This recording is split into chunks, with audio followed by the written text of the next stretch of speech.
ചില ആൾക്കാർ ഇങ്ങനെ ഓടണം, പക്ഷെ നമ്മുടെ ഹാൻഡ് ഇങ്ങനെ വെച്ചിട്ട് ഓടണ്ടേ. അതുകൊണ്ട് എനിക്ക് ഇച്ചിരി മെഡൽ അവിടെ കിട്ടിയിട്ടുണ്ട്.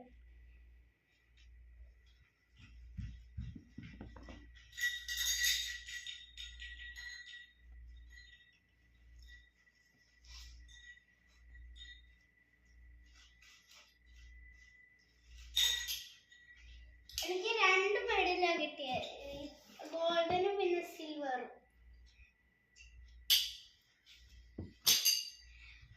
ഫസ്റ്റ് ഓടുമ്പോൾ ഫസ്റ്റ് ഇടും, പക്ഷെ റണ്ണിങ് റേസിന് ഫസ്റ്റ് ഇടണമെങ്കിൽ ഫസ്റ്റ് ഇച്ചിരി വാട്ടർ കുടിക്കണം, ഹെൽത്തി ഫുഡ് കഴിക്കണം. എന്നിട്ട് ഡെയിലി എണീക്കുമ്പോൾ ഇവിടെ പുറത്ത് പോയി ജോഗിങ് ഒക്കെ ചെയ്യണം. ഞാൻ ഇന്റർനാഷണൽ ഇന്ത്യൻ സ്കൂളിലാണ് എനിക്ക് ആ മെഡൽ കിട്ടിയത്. പിന്നെ ഞാൻ ഫസ്റ്റ് ഡബ്ല്യൂയിൽ പഠിക്കുന്നത്. Bye bye.